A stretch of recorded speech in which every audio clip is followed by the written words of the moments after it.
Seorang vendor makeup artist atau MUA bernama Anggi Novita menjadi salah satu korban penipuan wedding organizer milik Ayu Puspita. Anggi yang sudah bekerja sama dengan WO tersebut sejak tahun 2022 melapor ke Polres Metro Jakarta Utara pada Selasa 9 Desember 2025 siang karena upah kerjanya tidak kunjung dibayarkan. Anggi mencatat total kerugian yang ia alami mencapai Rp33.150.000 dari 14 event pernikahan yang sudah ia kerjakan. Selama ini Anggi berkomunikasi terkait pembayaran dengan admin WO Ayu Puspita.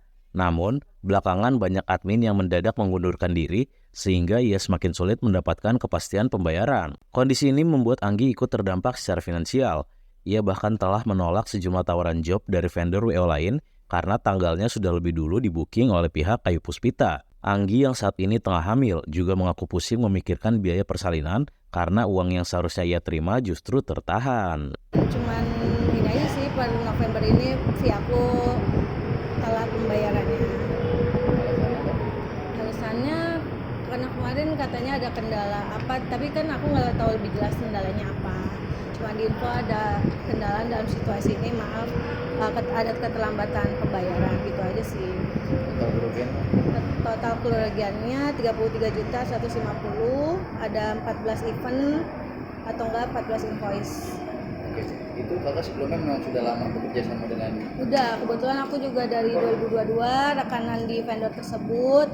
Sebelumnya pembayaran aman-aman aja, on time, alhamdulillah. Terus akhir-akhir ini aja sih keterlambatan pembayaran. Kakak sendiri vendor dari maksudnya di bidang apa vendornya? Aku bidang MUA pengantinnya. Tapi mulai keterlambatan itu sejak kapan? Awal kan aman tuh, mulai telat itu di bulan Agustus tahun ini.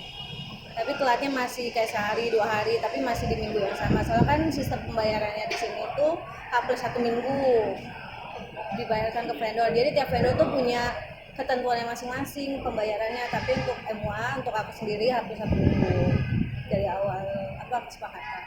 Alasannya apa tuh telat pembayaran? Ada penyampaian nggak dari yang bersangkutan? Nggak ada sih, aku juga nggak tahu alasannya apa keterlambatan. Kalau untuk event yang kakak tanganin ada yang cancel karena si WO ini tidak ada kabar, bagaimana? Alhamdulillah nggak ada sih, kemarin aja yang terakhir event di Pelindo kemarin itu kebetulan aku yang tanganin pengantinnya. Itu juga kendalanya sih pas resepsi aja sih, cateringnya nggak ada, cateringnya tidak datang. Itu pertama kalinya banget aku selama join itu ngalamin itu. Adanya kejadian ini cukup kaget nggak sih kak? Kaget banget sih, kayak nggak sangka. Soalnya sebelumnya kan aman-aman aja mas ya. Dari 2022 itu sampai sekarang komunikasi itu sama WO-nya sama Ayu sama adminnya.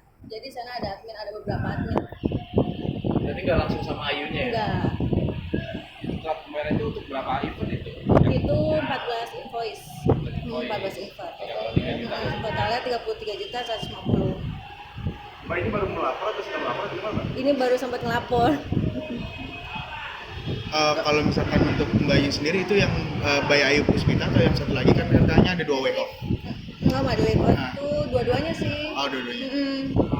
Itu pakai invoice 33 juta itu sisanya atau memang segitu? Yang belum terbayar aja. Total harus yang dibayar sebetulnya berapa? Semuanya aja itu yang belum terbayar itu aja sih. 14 invoice aja. 14 event.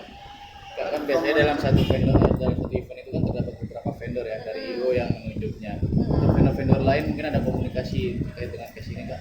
Nggak ada sih, alhamdulillah semua vendor yang aku jalanin pembayarannya hamin sebelum acara itu udah lunas. Cuman di sini aja aku berani beresiko ambil H+1 minggu, terus akhirnya jadi keterlambatan biaya sampai sekarang. Ya baru kenapa berani ambil resiko mbak? Lalu kan aku masih merintis, jadi ambil resiko. Apakah karena selama ini terlihat menjanjikan kah si Ayu Puspita ini atau gimana sampai ya udah deh nggak dibayar dulu nggak apa-apa gitu? Jadi soalnya kan banyak event yang dia kasih juga. apalagi komunikasinya sama adminnya kan kabarnya admin-adminnya banyak yang desain. Iya, ini banyak yang desain. Ngalamin juga waktu mau nagih mungkin atau dari desain kayak gitu pernah kejadian kan? Iya kemarin, cuman bingungnya minta kontak-kontak lainnya aja sih, soalnya kan adminnya pada keluar kan. Agak sulit minta kontak lainnya aja. Sempat nanya gak ke admin yang keluar itu kenapa Nggak ada sih, aku nggak ada kontak pribadi, soalnya kan kontak kliennya kan kontak adminnya langsung dari HP kantor, jadi aku nggak pegang HP, nggak punya kontak pribadi mereka masing-masing. Oke, ini kan dalam 1 minggu pembayaran after dari sudah waktu yang dijanjikan, sudah pernah berapa kali penagihan? Coba. Aduh, banyak lagi, bulan ini aku banyak banget lagi. Tapi dengan respon dari yang gimana? Cuman bilang apa ya, dia cuman minta maaf aja dalam situasi ini, keterlambatan biaya gitu-gitu aja sih. Menaruh kecurigaan nggak sih? Sama sekali enggak kak, itu sama sekali enggak ada curiga apa-apa. Aku kan emang beneran lagi ada problem apa gimana, jadi ya udahlah kayak maklum gitu. Ternyata jadi kayak gini kasusnya sebesar ini. Kakak melaporkan ini terkait dengan pasal penipuan dan penggelapan juga? Iya, aku cuma minta hak aku aja sih, maksudnya hak yang harus dibayar gitu aja.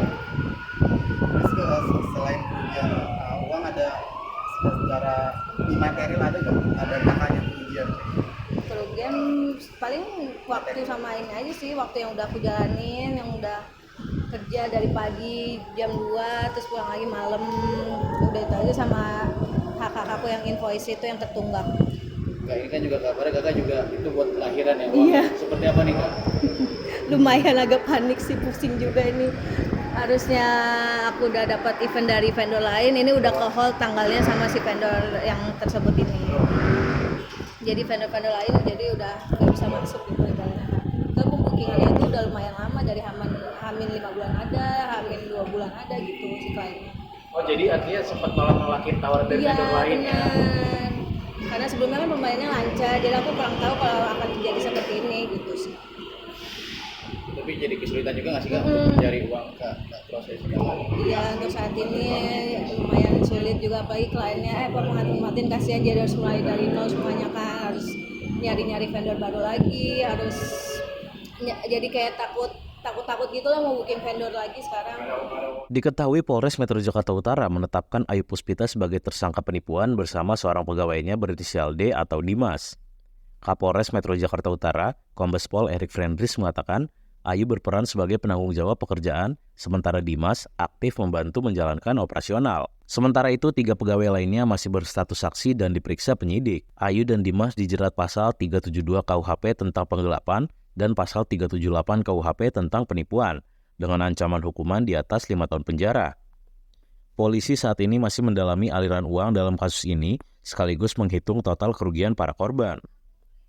Kasat Reskrim Polres Metro Jakarta Utara, Kompol Ongkoseno Grandiarso Sukahar menyebut kerugian korban bervariasi, mulai dari puluhan juta hingga ratusan juta rupiah per orang. Hingga Senin 8 Desember 2025, 87 laporan telah masuk ke Polres Metro Jakarta Utara, dan jumlah itu diperkirakan masih terus bertambah seiring berdatangannya korban baru. Assalamualaikum warahmatullahi wabarakatuh. Menyampaikan update atau perkembangan kasus yang melibatkan salah satu wedding organizer. Pada hari ini kami dari Polres Metro Jakarta Utara sudah menetapkan 2 orang tersangka dengan inisial A perempuan dan D laki-laki, yang mana perannya yaitu A sebagai penanggung jawab dari semua kegiatan, kemudian D yang membantu melaksanakan seluruh kegiatan tersebut, yang aktif membantu. Untuk 3 orang lagi yang kami amankan masih pemeriksaan mendalam, karena kami saat ini masih mengumpulkan barang bukti, kemudian masih memeriksa banyaknya korban atau pelapor yang mencapai jumlah 87 orang. Ini masih running, belum semuanya kami selesaikan pemeriksaan, dan kami berkomitmen untuk menyelesaikan masalah ini. Pasal yang dikenakan Pak Kapolres? Pasal yang dikenakan yaitu pasal 372 dan 378, yaitu penipuan dan penggelapan dan atau penggelapan. Untuk kerugian apakah sudah diketahui? Masih menghimpun, karena ini kan ada 87 yang mengaku sebagai korban. Ini kan baru sebagian yang kami periksa. Nanti setelah terhimpun semuanya, tentunya akan kami sampaikan lebih lanjut. Pak Kapolres, penegasan Pak Kapolres, ini 2 tersangka A dan D apakah berstatus suami istri atau gimana Pak Kapolres? Bukan, A dan D statusnya owner dan pegawai. Tidak ada hubungan keluarga ya Pak Kapolres antara A dan D? Tidak ada. Pak Kapolres izin kalau untuk motif Pak sudah di... Masih pendalaman, ini kan masih belum selesai ya. Masih belum selesai, tentunya motifnya yang pasti ekonomi, kebutuhan ekonomi. Ya. Untuk yang bersangkutan berarti masih ditahan di sini, apakah dilimpahkan atau gimana Pak Kapolres? Saat ini masih di sini. Kami nanti tetap akan berkoordinasi dengan Polda karena ada beberapa TKP lintas wilayah yang tentunya memerlukan koordinasi lebih lanjut. Ya. Nanti akan dijelaskan oleh Kasat Reskrim tentang detailnya, kerugiannya, yang pasti bervariasi. Tidak hanya catering, tapi ada beberapa item dari perlengkapan resepsi itu yang tidak terpenuhi oleh pelaku. Ya. Pak Kapolres, nantinya jika misalnya ada korban yang mau lapor lagi, apakah masih diterima atau gimana Pak Kapolres? Kami tentunya menerima setiap warga negara yang melapor kita akan terima, kita akan teliti apakah berkaitan secara langsung atau tidak. Timbun, yang tentunya juga masih kita lakukan pemeriksaan terhadap para korban lainnya. Ada kemungkinan akan bertambah lagi laporannya Pak? Karena mungkin mengingat juga banyak yang menjadi Iya, korban. masih ada laporan-laporan susulan tentunya. Pak Kasat, apakah sudah ada olah TKP lanjutan dan kalau ada barang bukti apa yang diambil dari TKP Pak? Ya, saat ini masih berlangsung jadi melakukan pengumpulan barang bukti untuk memenuhi unsur-unsur yang dibutuhkan. Dugaan tipuan ini sendiri sudah berlangsung berapa lama? Paling tidak dari pemeriksaan kami yang ada ini dari tahun 2024 dan sepanjang 2025 ya. Sejauh ini udah ada estimasi kasar Pak? Untuk estimasi belum bisa kita sampaikan karena masih dalam penghitungan. Pak Kasat, kalau dari tersangka utama sendiri, alasan dia tidak menjalankan setelah dibayar itu apa sih Pak Kasat? Itu masih kita dalami. Mungkin bisa dijelaskan sedikit Pak tadi apa Ya, aja sih, Pak? setidaknya estimasi kerugian itu berkisar satu korban antara puluhan hingga ratusan. Korbannya. Ya, Itu karena mereka gimana Pak? Selain catering apa aja nih yang enggak ya ada item-item yang lain yang pada intinya tidak diadakan padahal itu seharusnya sudah dibayar oleh korbannya. Kalau vendor-vendornya udah dibayar juga belum Pak? Atau Nah, itu termasuk juga tadi ada dari salah satu vendor juga yang melaporkan belum dibayar juga. Itu ada susulan. Jadi selain korban ini, selain konsumen juga ada juga dari pihak vendor. Kalau dari pengakuan tersangka, apakah uang yang sudah diterima itu sudah dipergunakan untuk hal lain atau gimana Pak Kasat? Ya, itu lagi kita dalami. Pak Kasat, tapi untuk Nah, ya A selaku pemilik dia yang mengorganisasi semuanya, kemudian yang D ini yang berperan aktif juga membujuk pada para korban untuk menambah jumlah DP-nya. Oh, berarti sih Ada beberapa lokasi yang dilakukan oleh penyidik untuk melakukan olah TKP. apakah termasuk kantornya yang di Jakarta Timur Pak Kasat? Ya, itu nanti akan kita sampaikan selanjutnya. Download Tribun X sekarang, menghadirkan lokal menjadi Indonesia.